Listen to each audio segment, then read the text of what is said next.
after the United Nations was exposed last year indoctrinating vulnerable Arab children in UN schools to wage jihad on Jews, the scandal-plagued global body is now meddling in the selection of textbooks for American students. And that is just the tip of the iceberg. Of course, in America, school textbook selection has traditionally been a responsibility of individual teachers, schools, or perhaps a local school district elected and controlled by the community.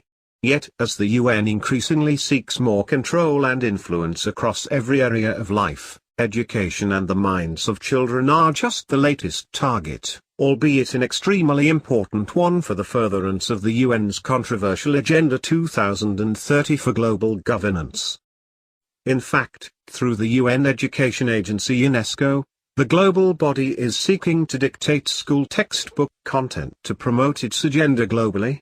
And top UN officials regularly brag about seeking to shape the attitudes, values, ethics, and even spirituality of children worldwide. The UN brouhaha involving textbooks in the United States began as a simple local matter that would not have attracted attention even one state over. On November 29, a student's mother complained to local school district officials about a social studies book being used in Norwalk public schools. The book in question, known as The Connecticut Adventure, came under fire for what critics called a paternalistic, simplistic, and insensitive comment on slavery in the state's history. The relevant section of the book reads, compared to other colonies, Connecticut did not have many slaves. Some people owned 1 or 2 slaves. They often cared for and protected them like members of the family. They taught them to be Christian, and sometimes to read and write.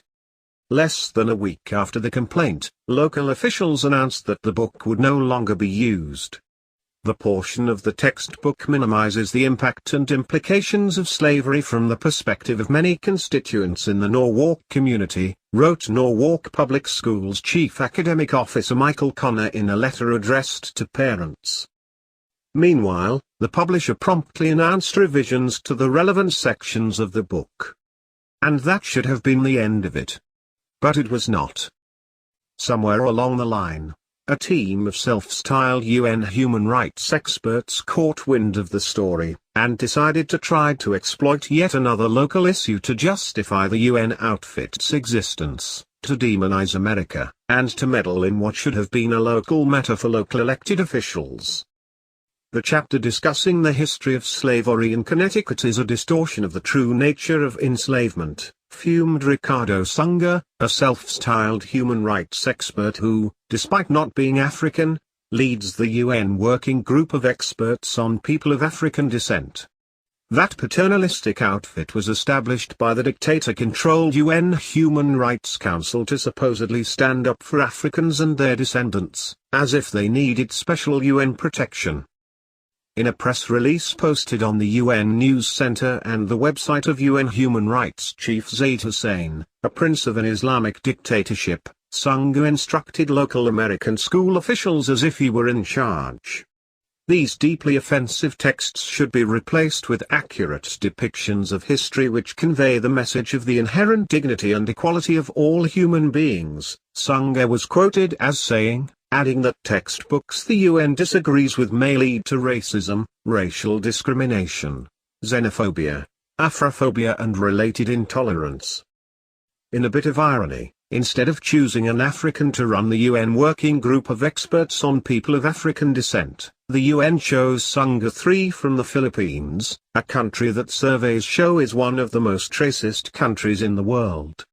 The same UN outfit last year visited America to demand reparations for slavery, more infringements on the constitutionally protected rights to self-defense and to keep and bear arms, an end to voter ID laws, and much more. It was not clear why the UN could not find an African or at least a person of African descent to lead the UN working group of experts on people of African descent. The outfit's previous boss, Mile Fanon Mendez France, is from France, though at least she reportedly had an African ancestor on one side of the family. Critics said the lack of African leaders for the African group might reflect institutional UN bigotry. But if the non-African leaders of the UN African Group want to find real terror aimed at Africans, they can look much closer to their own offices. Indeed, if actions speak louder than words, the UN's alleged concern for people of African descent is something of a cruel joke. Non-stop scandals on the systematic rape and exploitation of children in Africa by UN peace troops have been swirling around the controversial organization for decades. In one African town, for instance, a survey cited by BBC revealed that 8 out of 10 underage girls admitted to being regularly raped and sexually abused by UN troops. Separately, UN troops killed potentially tens of thousands of Haitians via carelessly spreading cholera recently, then claimed immunity. UN forces and their proxies have also mercilessly slaughtered and terrorized African civilians amid efforts to enforce submission to communist or Islamist strongmen. When it comes to Africa, the UN and its oftentimes brutal peacekeeping forces have become infamous for terrorizing and abusing Africans, for extreme corruption, and for other lawlessness. Yet rather than cleaning up its own house, the UN prefers to demonize America, where its armies of self-styled experts always have a lot to say about alleged racism.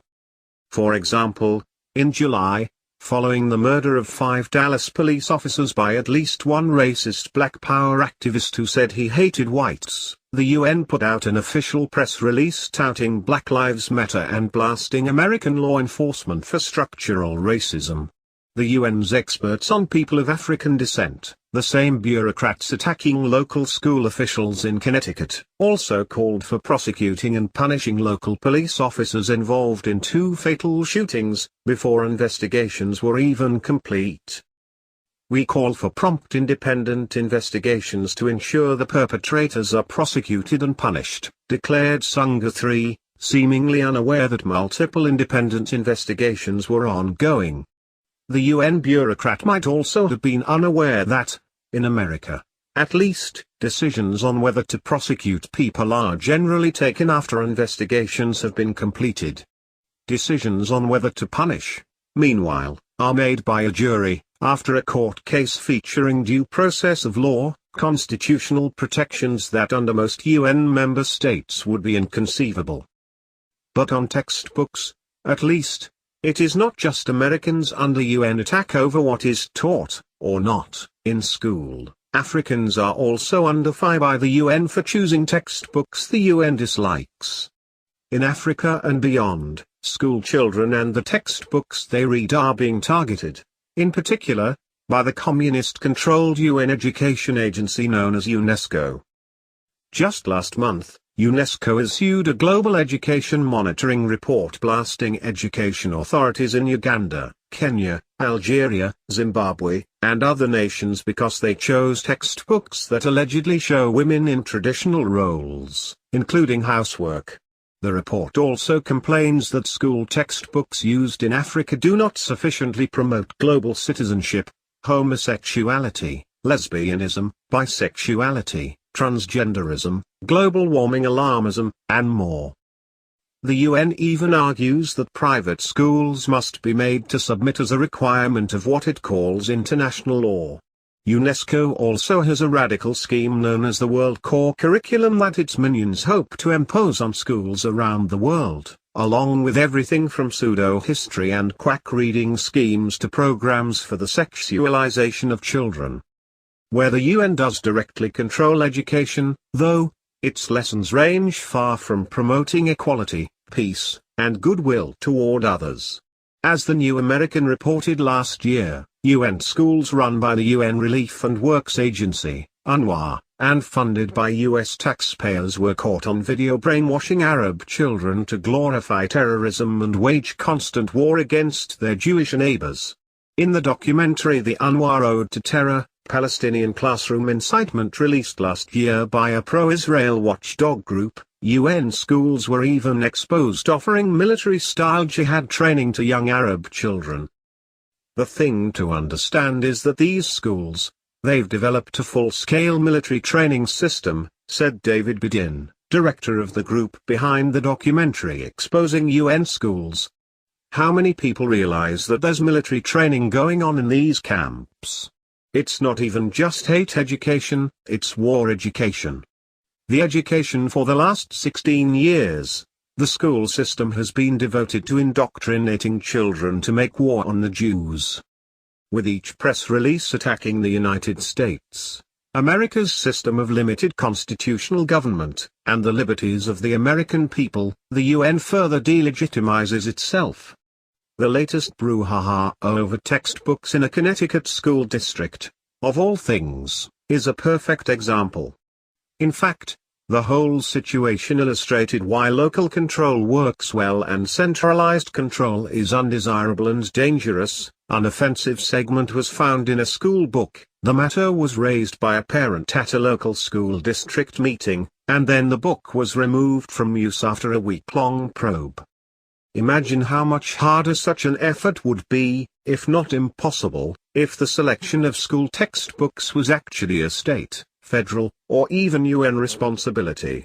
Plus, if the UN and its largely dictatorial member regimes succeed in dictating textbook content and selections, consider the extreme and violent ideologies of the member regimes that would be making the decisions: hardline Islamists, communists, mass murderers, genocidal warlords, and others would all have a say in what little Johnny learns at school, while parents would have virtually none. Instead of focusing on school textbooks in the United States, the UN might spend more time worrying about what it will do if and when US taxpayers get fed up and quit providing the estimated $10 billion annually.